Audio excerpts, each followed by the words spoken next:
प्रेम से बोलिए जय माता दी। प्यारे भक्तों, आज की इस वीडियो में मैं आप सभी को सुनाने जा रही हूँ श्रावण मास में नित्य सुनी जाने वाली 5 माताओं की दिव्य कथा।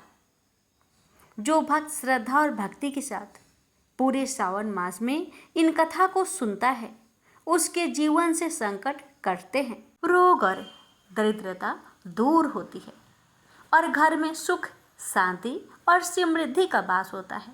तो आइए भक्तों, अपने जीवन की मंगल कामना को करते हुए इस दिव्य कथा का श्रवण करें। हे माता, आपकी इन कथाओं को श्रद्धापूर्वक सुनने वाले सभी भक्तों की हर मनोकामना को पूर्ण करें। जय माता दी। आइए सुनते हैं माँ सरस्वती की कथा। माता सरस्वती का परिचय। ब्रह्मा जी की पत्नी का नाम सावित्री देवी है। ब्रह्मा ने एक और स्त्री से विवाह किया था जिसका नाम गायत्री है। जाट इतिहास की मान्यता के अनुसार यह गायत्री देवी राजस्थान के पुष्कर की रहने वाली थी, जो वेद ज्ञान में पारंगत होने के कारण विख्यात थी। पुष्कर में ब्रह्मा जी को एक यज्ञ करना था और वह उस वक्त उनकी पत्नी सावित्री उनके साथ नहीं थी, तो उन्होंने गायत्री से विवाह कर यज्ञ संपन्न किया। लेकिन बाद में जब सावित्री को पता चला तो उन्होंने ब्रह्मा जी को श्राप दे दिया था। पुराणों में सरस्वती के बारे में भिन्न भिन्न मत मिलते हैं। एक मान्यता अनुसार ब्रह्मा जी ने उन्हें अपने मुख से प्रकट किया था। भक्तों, एक अन्य पौराणिक उल्लेख अनुसार देवी महालक्ष्मी से जो उनका सत्व प्रधान रूप उत्पन्न हुआ, देवी का वही रूप सरस्वती कहलाया। देवी सरस्वती का वर्ण श्वेत है। ब्रह्मा के कई पुत्र और पुत्रियां थे। सरस्वती देवी को शारदा, शत्रुपा, बानी, बागदेवी, बागेश्वरी और भारती भी कहा जाता है। सरस्वती की उत्पत्ति कथा। सरस्वती पुराण अनुसार हिंदू धर्म के 2 ग्रंथों सरस्वती पुराण और मत्स्य पुराण में सृष्टि के रचयिता ब्रह्मा का अपनी ही बेटी सरस्वती से विवाह करने का प्रसंग है, जिसके फलस्वरूप इस धरती के प्रथम मानव मनु का जन्म हुआ। सरस्वती पुराण के अनुसार सृष्टि की रचना करते समय ब्रह्मा ने सीधे अपने वीर्य से सरस्वती को जन्म दिया था। इसलिए ऐसा कहा जाता है कि सरस्वती की कोई माँ नहीं, केवल पिता ब्रह्मा थे। स्वयं ब्रह्मा भी सरस्वती के आकर्षण से खुद को बचाकर नहीं रख पाए और उन्हें अपनी अर्धांगिनी बनाने पर विचार करने लगे। सरस्वती ने अपने पिता की इस मनोभाव को भांपकर उनसे बचने के लिए चारों दिशाओं में छिपने का प्रयत्न किया, लेकिन उनका हर प्रयत्न बेकार साबित हुआ। इसलिए विवश होकर उन्हें अपने पिता के साथ विवाह करना पड़ा। ब्रह्मा और सरस्वती करीब 100 वर्षों तक एक जंगल में पति पत्नी की तरह रहे। इन दोनों का एक पुत्र भी हुआ जिनका नाम रखा गया था स्वयंभू मनु। सरस्वती उत्पत्ति कथा मत्स्य पुराण अनुसार मत्स्य पुराण में यह कथा थोड़ी सी भिन्न है। मत्स्य पुराण के अनुसार ब्रह्मा के 5 सिर थे। कालांतर में उनका 5वां सिर काल भैरव ने काट दिया। कहा जाता है जब ब्रह्मा ने सृष्टि की रचना की तो वह इस समस्त ब्रह्मांड में अकेले थे। ऐसे में उन्होंने अपने मुख से सरस्वती, सांध्य, ब्रह्मी को उत्पन्न किया। ब्रह्मा अपनी ही बनाई हुई रचना सरस्वती के प्रति आकर्षित होने लगे और लगातार उन पर अपनी दृष्टि डाले रखते थे। ब्रह्मा की दृष्टि से बचने के लिए सरस्वती चारों दिशाओं में छिपती रही, लेकिन वह उनसे नहीं बच पाई। इसलिए सरस्वती आकाश में जाकर छिप गई, लेकिन अपने 5वें सिर से ब्रह्मा ने उन्हें आकाश में भी खोज निकाला और उन्हें सृष्टि की रचना में सहयोग करने का निवेदन किया। सरस्वती से विवाह करने के पश्चात सर्वप्रथम स्वयंभू मनु को जन्म दिया। ब्रह्मा और सरस्वती की यह संतान मनु को पृथ्वी पर जन्म लेने वाला पहला मानव कहा जाता है। तो सृष्टि के प्रारंभिक काल में भगवान विष्णु की आज्ञा से ब्रह्मा जी ने मनुष्य योनि की रचना की, परंतु वह अपनी सर्जना से संतुष्ट नहीं थे।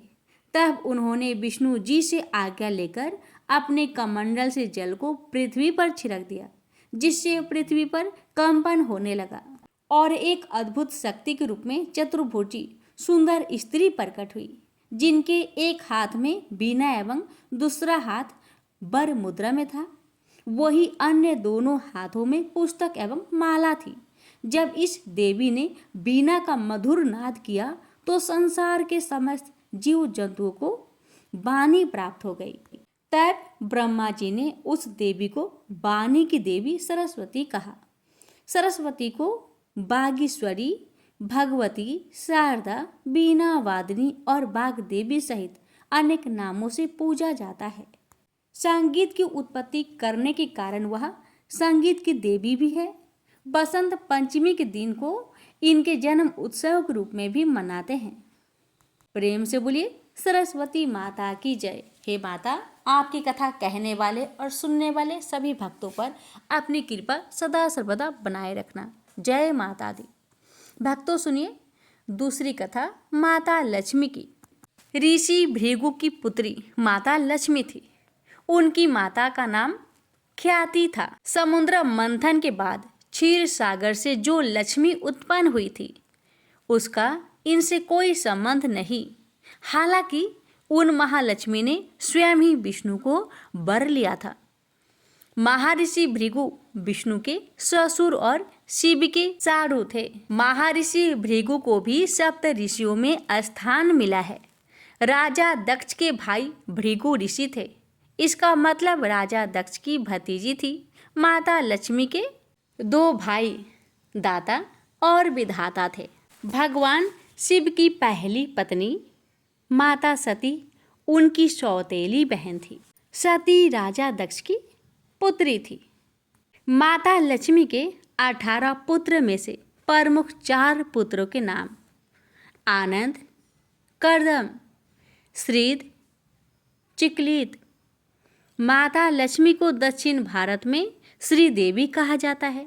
भक्तों, जब लक्ष्मी जी बड़ी हुई तो वह भगवान नारायण के गुण प्रभाव का वर्णन सुनकर उनमें ही अनुरक्त हो गई और उनको पाने के लिए तपस्या करने लगी। उसी तरह जिस तरह पार्वती जी ने शिव जी को पाने के लिए तपस्या की थी, वे समुद्र तट पर घोर तपस्या करने लगी। तदंतर लक्ष्मी जी की इच्छा अनुसार भगवान विष्णु ने उन्हें पत्नी रूप में स्वीकार किया। भक्तों, एक अन्य कथा के अनुसार एक बार लक्ष्मी जी के लिए स्वयंवर का आयोजन हुआ। माता लक्ष्मी पहले ही मन विष्णु जी को पति रूप में स्वीकार कर चुकी थी, लेकिन नारद मुनि भी लक्ष्मी जी से ही विवाह करना चाहते थे। नारद जी ने सोचा कि यह राजकुमारी हरि रूप पाकर ही उनका वरण करेगी। तब नारद जी विष्णु भगवान के पास हरि के समान सुंदर रूप मांगने के लिए पहुंच गए। विष्णु भगवान ने नारद की इच्छा के अनुसार उन्हें हरि रूप दे दिया। हरि रूप लेकर जब नारद राजकुमारी के स्वयंवर में पहुंचे तो उन्हें विश्वास था कि राजकुमारी उन्हें ही वरमाला पहनाएगी, लेकिन ऐसा नहीं हुआ। राजकुमारी ने नारद को छोड़कर भगवान विष्णु के गले में वरमाला डाल दी। नारद वहाँ से उदास होकर लौट रहे थे तो रास्ते में एक जलाशय में अपना चेहरा देखा। अपने चेहरे को देखकर नारद हैरान रह गए, क्योंकि उनका चेहरा बंदर जैसा लग रहा था। भक्तों, हरि का एक अर्थ विष्णु होता है और एक बानर होता है। भगवान विष्णु ने नारद को बानर का रूप दे दिया था। नारद समझ गए कि भगवान विष्णु ने उनके साथ छल किया। उनको भगवान पर बड़ा क्रोध आया। नारद जी सीधे बैकुंठ में पहुँचे और आवेश में आकर भगवान को श्राप दे दिया कि आपको मनुष्य रूप में जन्म लेकर पृथ्वी पर जाना पड़ेगा। जिस तरह मुझे स्त्री का वियोग सहना पड़ा है, उसी प्रकार आपको भी वियोग सहना होगा। इसलिए राम और सीता के रूप में जन्म लेकर विष्णु और देवी लक्ष्मी को वियोग सहना पड़ा। भक्तों, समुद्र मंथन वाली लक्ष्मी समुद्र मंथन से उत्पन्न लक्ष्मी को कमला कहते हैं, जो 10 महाविद्याओं में से अंतिम महाविद्या है। देवी कमला जगत पालन करता भगवान विष्णु की पत्नी है। देवताओं तथा दानवों ने मिलकर अधिक संपन्न होने हेतु समुद्र का मंथन किया। समुद्र मंथन से 18 रत्न प्राप्त हुए, जिनमें देवी लक्ष्मी भी थी, जिन्हें भगवान विष्णु को प्रदान किया गया तथा उन्होंने देवी का पानी ग्रहण किया। देवी का घनिष्ठ संबंध देवराज इंद्र तथा कुबेर से है। इंद्र देवताओं तथा स्वर्ग के राजा हैं तथा कुबेर देवताओं के खजाने के रक्षक के पद पर आसीन है। देवी लक्ष्मी ही इंद्र तथा कुबेर को इस प्रकार का वैभव और राजसी सत्ता प्रदान करती है। भक्तों, अब सुनेंगे तीसरी कथा माता पार्वती की। माता सती को ही पार्वती, दुर्गा, काली, गौरी, उमा, जगदम्बा, गिरिजा, अम्बे, शेरों वाली, शैलपुत्री, पहारा वाली, चामुंडा, तुलजा, अंबिका आदि नामों से जाना जाता है। कहते हैं कि माता सती के ही ये नए जन्म थे।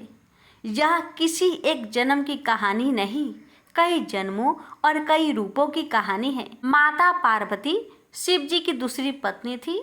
मान्यता अनुसार शिव जी की तीसरी पत्नी उमा और चौथी काली थी। हालांकि इन्हें पार्वती का ही भिन्न रूप भी माना जाता है।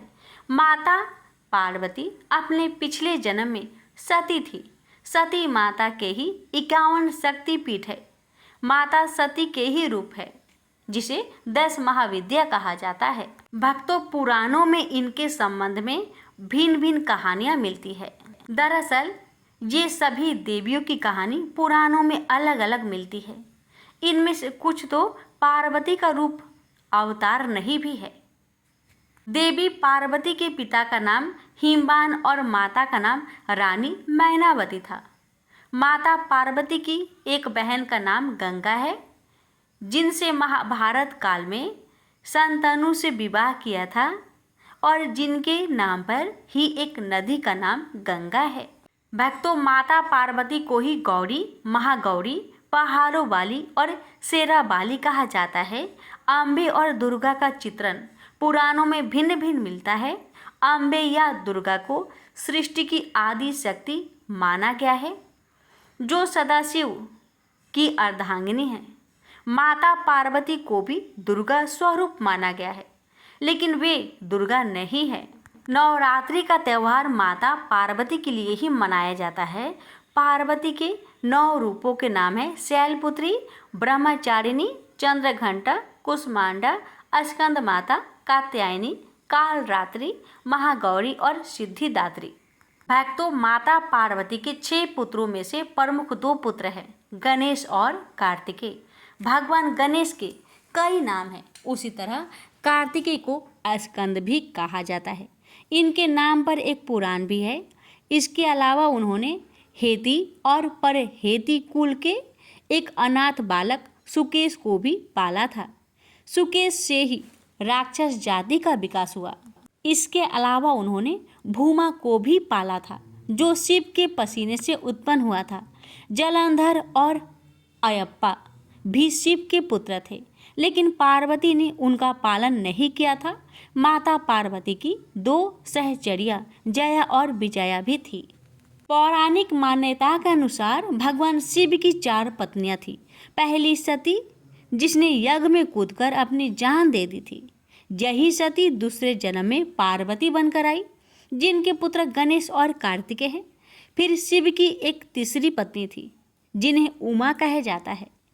देवी उमा को भूमि की देवी भी कहा गया है। उत्तराखंड में इनका एकमात्र मंदिर है। भगवान शिव की चौथी पत्नी माँ महाकाली है। उन्होंने इस पृथ्वी पर भयानक दानवों का संहार किया था। प्रेम से बोलिए त्रिदेवी माता की जय। भक्तों, आप चौथी कथा सुनिए माँ गंगा की। पर्वतराज हिमालय की अत्यंत रूपवती, लावण्यमयी एवं सर्वगुण संपन्न 2 कन्याएं थी। इन कन्याओं की माता सुमेरु पर्वत की पुत्री मैना थी। बड़ी कन्या का नाम था गंगा और छोटी कन्या का नाम था उमा। गंगा अत्यंत प्रभावशाली और असाधारण देवी गुणों से संपन्न थी। वह किसी बंधन को स्वीकार न कर मनमाने मार्गों का अनुसरण करती थी। उसकी इस असाधारण प्रतिभा से प्रभावित होकर देवता लोग विश्व के कल्याण की दृष्टि से उसे हिमालय से मांग कर ले गए। पर्वतराज की दूसरी कन्या उमा बड़ी तपस्विनी थी। उसने कठोर एवं असाधारण तपस्या करके भगवान शिव जी को वर के रूप में प्राप्त किया। भक्तों, सुरलोक में विचरण करती हुई गंगा से उमा की भेंट हुई। गंगा ने उमा से कहा कि मुझे सुरलोक में विचरण करते हुए बहुत दिन हो गए हैं। मेरी इच्छा है कि मैं अपनी मातृभूमि पृथ्वी पर विचरण करूं। इस पर उमा ने गंगा को आश्वासन दिया कि वे इसके लिए कोई प्रबंध करने का प्रयत्न करेगी। भक्तों, अयोध्यापुरी में सागर नाम के एक राजा थे। वे पुत्रहीन थे। सागर की पटरानी का नाम केसिनी था, जो कि विदर्भ प्रांत के राजा की पुत्री थी। केसिनी रूपवती, धर्मात्मा और सत्यपरायण थी। सागर की दूसरी रानी का नाम था सुमति, जो राजा अरिष्टनेमि की कन्या थी। महाराज सागर अपनी दोनों रानियों को लेकर हिमालय के भृगु प्रसवन नामक प्रांत में गए और पुत्र प्राप्ति के लिए तपस्या करने लगे।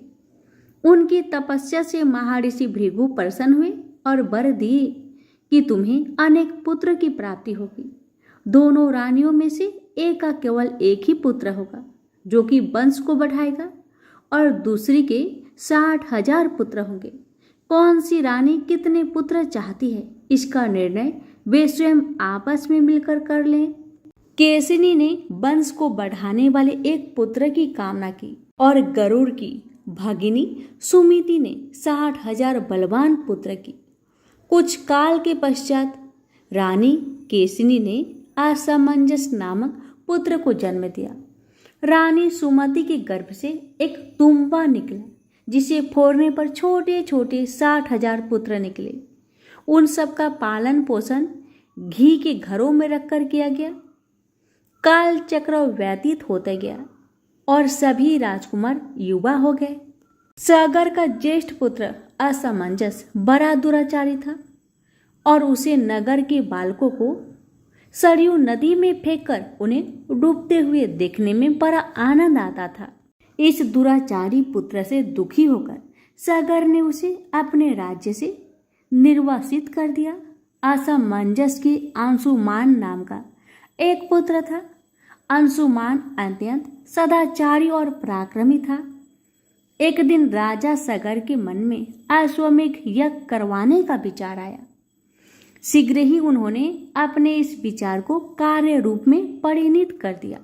राजा सागर ने हिमालय एवं विंध्याचल के बीच की हरी तीमा युक्त भूमि पर एक विशाल यज्ञ मंडप का निर्माण करवाया।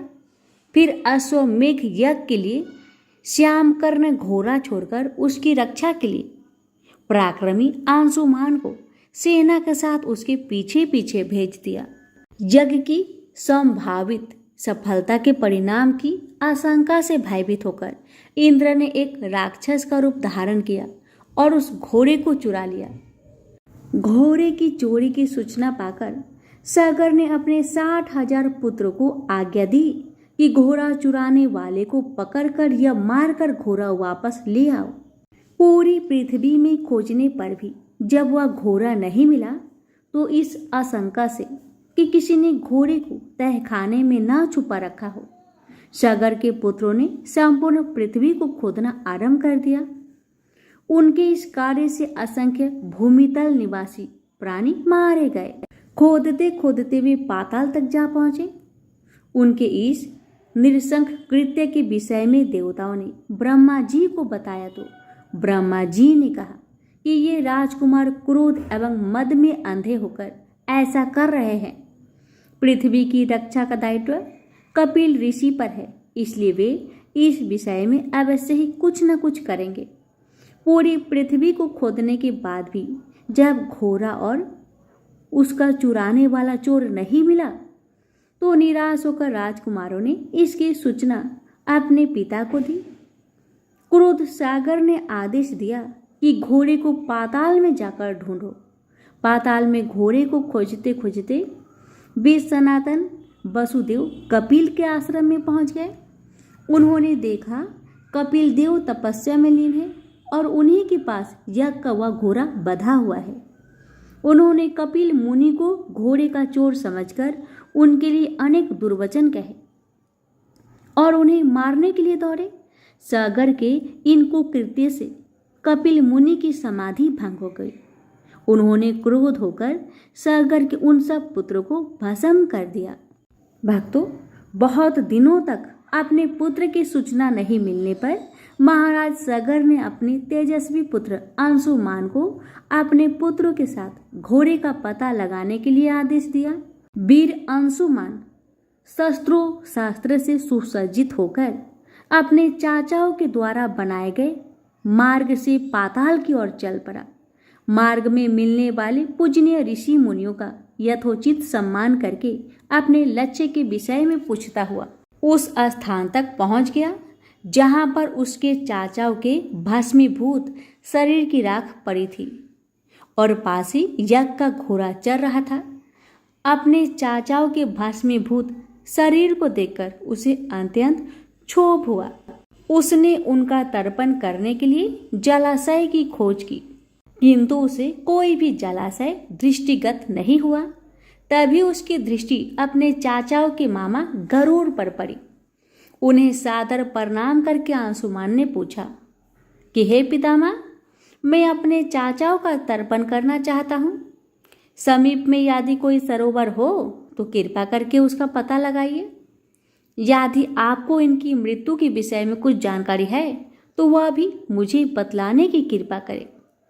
गरुड़ जी ने बताया कि किस प्रकार से इंद्र ने घोड़े को चुराकर कपिल मुनि के पास छोड़ दिया था और उसके चाचाओं ने कपिल मुनि के साथ उद्दंड व्यवहार किया था, जिसके कारण कपिल मुनि ने उन सबको भस्म कर दिया। इसके पश्चात गरुड़ जी ने अंशुमान से कहा कि ये सब अलौकिक शक्ति वाले दिव्य पुरुष के द्वारा भस्म किए गए हैं, अतः लौकिक जल से तर्पण करने से इनका उद्धार नहीं होगा। केवल हिमालय की ज्येष्ठ पुत्री गंगा के जल से ही तर्पण करने पर इनका उद्धार संभव है। अब तुम घोड़े को लेकर वापस चले जाओ, जिससे कि तुम्हारे पितामह का यज्ञ पूर्ण हो सके। गरुड़ जी की आज्ञा अनुसार अंशुमान वापस अयोध्या पहुंचे और अपने पितामह को सारा वृत्तांत सुनाया। महाराज सागर ने दुखी मन से यज्ञ पूरा किया। वे अपने पुत्र के उद्धार करने के लिए गंगा को पृथ्वी पर लाना चाहते थे, पर ऐसा करने के लिए उन्हें कोई भी युक्ति न सूझी। महाराज सागर के देहांत के पश्चात अंशुमान बड़ी न्यायप्रियता के साथ शासन करने लगे। अंशुमान के परम प्रतापी पुत्र दिलीप हुए। दिलीप की वयस्क हो जाने पर अंशुमान दिलीप को राज्य का भार सौंपकर हिमालय की कंदराओं में जाकर गंगा को प्रसन्न करने के लिए तपस्या करने लगे, किंतु उन्हें सफलता नहीं प्राप्त हुई और वे स्वर्ग सिधार गए। इधर जब राजा दिलीप का धर्मनिष्ठ पुत्र भगीरथ बड़ा हुआ तो उसे राज्य का भार सौंपकर दिलीप भी गंगा को पृथ्वी पर लाने के लिए तपस्या करने चले गए, पर उन्हें भी सफलता नहीं मिली। भगीरथ बड़े प्रजा वत्सल नरेश थे, किंतु उनकी कोई संतान नहीं हुई। इस पर वे अपने राज्य का भार मंत्रियों को सौंपकर स्वयं गंगा अवतरण के लिए गोकर्ण नामक तीर्थ पर जाकर कठोर तपस्या करने लगे। उनकी अभूतपूर्व तपस्या से प्रसन्न होकर ब्रह्मा जी ने उन्हें वर मांगने के लिए कहा। भगीरथ ने ब्रह्मा जी से कहा कि हे प्रभु, यदि आप मुझ पर प्रसन्न हैं तो मुझे यह वर दीजिए कि सागर के पुत्र को मेरे प्रयत्न से गंगा का जल प्राप्त हो, जिससे कि उनका उद्धार हो सके। इसके अतिरिक्त मुझे संतान प्राप्ति का भी वर दीजिए, ताकि इस बांकु वंश नष्ट ना हो। ब्रह्मा जी ने कहा कि संतान का तेरा मनोरथ शीघ्र ही पूर्ण होगा, किंतु तुम्हारे मांगे गए प्रथम वरदान को देने में कठिनाई यह है कि जब गंगा जी का वेग के साथ पृथ्वी पर अवतरित होगी तो उनके वेग को पृथ्वी संभाल नहीं सकेगी। गंगा जी के वेग को संभालने की क्षमता सिर्फ महादेव जी के अतिरिक्त किसी में नहीं है। इसके लिए तुम्हें महादेव जी को प्रसन्न करना होगा। इतना कहकर ब्रह्मा जी अपने लोक को चले गए। भागीरथ ने साहस नहीं छोड़ा। वे 1 वर्ष तक पैर के अंगूठे के सहारे खड़े होकर महादेव जी की तपस्या करते रहे। केवल वायु के अतिरिक्त उन्होंने किसी अन्य वस्तु का भक्षण तक नहीं किया। अंत में इस महान भक्ति से प्रसन्न होकर महादेव जी ने भागीरथ को दर्शन देकर कहा, हे भक्त श्रेष्ठ, हम तेरी मनोकामना पूरी करने के लिए गंगा जी को अपने मस्तक पर धारण करते हैं। इसकी सूचना पाकर विवश होकर गंगा जी को सूर्यलोक का परित्याग करना पड़ा। उस समय वे सूर्यलोक से कहीं जाना नहीं चाहती थी, इसलिए वे यह विचार करके कि मैं अपने प्रचंड वेग से शिव जी को बहाकर पाताल लोक ले जाऊंगी, वे भयानक वेग से शिव जी के सिर पर अवतरित हुई। गंगा का यह अहंकार महादेव जी से छुप न रहा। महादेव जी ने गंगा की वेगवती धाराओं को अपने जटाजूट में उलझा लिया। गंगा जी अपने समस्त प्रयत्नों के बाद भी महादेव जी की जटाओं से बाहर न निकल सकी। गंगा जी को इस प्रकार शिव जी की जटाओं में विलीन होते देख भागीरथ ने फिर शंकर जी की तपस्या की। भागीरथ की इस तपस्या से प्रसन्न होकर भगवान शंकर ने गंगा जी को हिमालय पर्वत पर स्थित बिंदुसर में छोड़ा। छूटते ही गंगा जी 7 धाराओं में बट गई। गंगा जी की 3 धाराएं हृदनी, पावनी और नलिनी पूर्व की ओर प्रवाहित हुई। सुचक्षु, सीता और सिंधु नाम की 3 धाराएं पश्चिम की ओर बही और 7वीं धारा महाराज भागीरथ के पीछे पीछे चली। जिधर जिधर भागीरथ जाते थे उधर उधर ही गंगा जी जाती थी। स्थान स्थान पर देव, यक्ष, किन्नर, ऋषि मुनि आदि उनके स्वागत के लिए एकत्रित हो रहे थे। जो भी उस जल का स्पर्श करता था भाव बाधाओं से मुक्त हो जाता था। चलते चलते गंगा जी उस स्थान पर पहुंची जहां ऋषि जहनु यज्ञ कर रहे थे। गंगा जी अपने वेग से उनके यज्ञशाला को संपूर्ण सामग्री के साथ बहाकर ले जाने लगी। इससे ऋषि को बहुत क्रोध आया और उन्होंने क्रोध होकर गंगा जी का सारा जल पी लिया। यह देखकर समस्त ऋषि मुनियों को बड़ा विस्मय हुआ और वे गंगा जी को मुक्त करने के लिए उनकी स्तुति करने लगे। उनकी स्तुति से प्रसन्न होकर जहनु ऋषि ने गंगा जी को अपने कानों से निकाल दिया और उन्हें अपनी पुत्री के रूप में स्वीकार कर लिया। तब से गंगा जहाँ भी कहलाने लगी। इसके पश्चात वे भागीरथ के पीछे चलते चलते समुद्र तक पहुँच गई और वहाँ से सागर के पुत्र का उद्धार करने के लिए रसातल में चली गई। उनके जल के स्पर्श से भस्मीभूत हुए सागर के पुत्र निष्पाप होकर स्वर्ग गए। उस दिन से गंगा की 3 नाम हुए, त्रिपथ गंगा, जाह्नवी और भागीरथी। कपिल आश्रम में गंगा जी की पहुंचने के पश्चात ब्रह्मा जी ने प्रसन्न होकर भागीरथ को वरदान दिया कि तेरे पुण्य के प्रताप से प्राप्त इस गंगा जल से जो भी मनुष्य स्नान करेगा या इसका पान करेगा वह सब प्रकार के दुखों से रहित होकर अंत में स्वर्ग को प्रस्थान करेगा। जब तक पृथ्वी मंडल में गंगा जी प्रवाहित होती रहेगी तब तक उसका नाम भागीरथी कहलाएगा और संपूर्ण भूमंडल में तेरी कृति अक्षुण्ण रूप से फैलती रहेगी। सभी लोग श्रद्धा के साथ तेरा स्मरण करेंगे। यह कहकर ब्रह्मा जी अपने लोक को लौट गए। भागीरथ ने पुनः अपने पितरों को जलांजलि दी। प्रेम से बोली हर हर गंगे। शापदा माता की कहानी। एक राजा था, उसका नाम नल था। उसके दमयंती नाम की रानी थी। एक दिन महल के नीचे एक बुढ़िया आई जो शारदा माता का डोरा बांट रही थी और कहानी सुना रही थी। वहां पर बहुत भीड़ हो रही थी। सब औरतें डोरा ले जा रही थी। रानी ने ऊपर से देखा और दासी से बोली कि नीचे देखकर आ, किस चीज की भीड़ हो रही है। वह देखकर आई और बोली कि एक बुढ़िया सापदा का डोरा बांट रही है, जिसे धन लक्ष्मी होती है। वह डोरा कच्चे सूत की 16 तार की 16 गांठ दे और हल्दी में रंगकर पूजा करके 16 नए जौ के दाने हाथ में लेकर सापदा माता की कहानी सुनकर गले में बांधे। तब रानी ने भी डोरे की पूजा करके अपने हार में बांध लिया। जब राजा बाहर से आया तो डोरा देखकर बोला कि रानी, आज हार में क्या बंधा रखा है। रानी बोली कि सापदा माता की डोरा बांध रखा है, इससे धन लक्ष्मी बढ़ती है। राजा बोला कि अपने पास तो बहुत धन है। यह कहकर राजा ने डोरा फेंक दिया। उसी दिन रात को सपने में सापदा माता बोली, राजा, मैं तेरे घर से जा रही हूँ। राजा ने पूछा कि तू कौन है। वह बोली कि मैं तो सापदा हूँ, इसलिए जा रही हूँ। तेरा धन कोयला हो जाएगा। सुबह उठकर जब राजा ने देखा तो सारा धन कोयला हो गया। तब राजा बोला कि रानी, हम यहाँ पर एक ब्राह्मण की लड़की को छोड़ देंगे, जो यहाँ पर रोज दिया जला देगी, पानी भरेगी, घर में झाड़ू करेगी और घर में बैठी रहेगी, और हम दूसरे गांव में जाकर रहेंगे। तब वह तालाब पर पहुँचे तो राजा ने वहाँ पर 2 तीतर रानी को लाकर दिए और बोला, तू इन्हें भून कर रख, मैं अभी नहा कर आता हूँ। रानी ने तीतर भून लिए। तब दोनों खाने बैठे तो तीतर उड़ गए। राजा रानी अपनी बहन के यहाँ पहुँचे। बहन ने उन्हें पुराने घर में ठहरा दिया। राजा रानी बहन के घर में गए तो वहाँ बहन के सोने का बछड़ा पड़ा था। वह जमीन खा गई।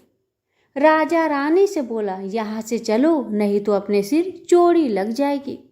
और वहाँ से चले गए। वहाँ से राजा दोस्त के पास गए तो उसने उन्हें पुराने महल में ठहरा दिया। वहाँ पर 1.25 करोड़ का हार खूंटी पर टंगा हुआ था। वहाँ पर मोर बना था। वह हार निगल गया। जब राजा रानी से बोले कि यहाँ से भी चलो, नहीं तो अपने सिर हार की चोरी लग जाएगी। रानी बोली, किसी के घर जाने के बजाय जंगल में लकड़ी काट बेचकर हम अपना पेट भर लेंगे। वह एक सूखे बगीचे में पहुँचे तो बाग हरा भरा हो गया। बाग का मालिक बहुत खुश हुआ। उसने देखा वहाँ पर स्त्री पुरुष सो रहे हैं। उन्हें जगाकर बाग के मालिक ने पूछा, तुम कौन हो जो 12 बरस का सूखा बाग हरा भरा हो गया। तो राजा रानी ने कहा कि हम मुसाफिर हैं, काम की खोज में आए हैं और वहाँ पर नौकरी करने लगे। मालिन रानी से बोली कि तू सिर्फ फूल की माला बाजार में बेचकर आया कर। एक दिन बाग की मालिन कथा सुन रही थी और डोरा ले रही थी। रानी के पूछने पर बताया कि यह सापदा का डोरा है। रानी ने कथा सुनी और डोरा लिया। राजा ने अपनी पत्नी से पूछा कि यह डोरा कैसे बांधा है। तो रानी ने बोली कि यह डोरा है जो आपने एक बार तोड़ कर फेंक दिया था, उसी कारण सापदा देवी हम पर नाराज है। रानी बोली, यदि सापदा माँ सच्ची है तो फिर हमारे पहले जैसे दिन लौट आएंगे। उसी रात राजा को पहले की तरह सपना में आई एक स्त्री कह रही है, मैं जा रही हूँ। दूसरी कह रही है कि मैं वापस आ रही हूँ। राजा ने दोनों के नाम पूछे तो आने वाली ने अपना नाम लक्ष्मी बताया और जाने वाली ने अपना नाम दरिद्रता बताया। राजा ने पूछा कि मुझे पता कैसे चलेगा। तब सापदा बोली कि जब सुबह कुएं से जल भरने जाएगा तो पहली बार जौ निकलेंगे, दूसरी बार हल्दी की गांठ, तीसरी बार कच्चा सूत निकलेगा। रानी सापदा माता का डोरा लेकर घर चली गई। वह सापदा माता ने उन्हें बहुत सा धन दिया। राजा रानी बोले कि अब हमारे 12 बरस पूरे हो गए और अच्छे दिन आ गए हैं, इसलिए हम अपने घर जा रहे हैं। तब मालिन ने उन्हें बहुत सा धन दिया। वहाँ से वह दोनों अपने दोस्त के वहाँ पहुँचे तो राजा ने उन्हें अपने नए महल में ठहराया। राजा नल बोला कि हमें वहीं पर ठहरा दो जहां पहले ठहराया था। वहां जाकर देखा तो जो हार मोर निकल गया था वह हार खूंटी पर टंगा था और उनका कलंक उतर गया। वहां से वह बहन के यहाँ गए तो बहन ने उन्हें नए महल में ठहराने के लिए कहा। तब राजा रानी बोले हमें तो वहीं पर ठहरा दो जहां पर पहले ठहराया था। जब वहां पर गए तो जो धरती बच्ची निकल गई थी वह दे दी। तो राजा रानी से बोला कि अब हमारे दिन अच्छे आ गए हैं। वहां से राजा रानी सरोवर के किनारे पहुंचे तो देखा दोनों तितर पड़े हैं। वे समझ गए कि यह वही तितर है जो उड़ गए थे।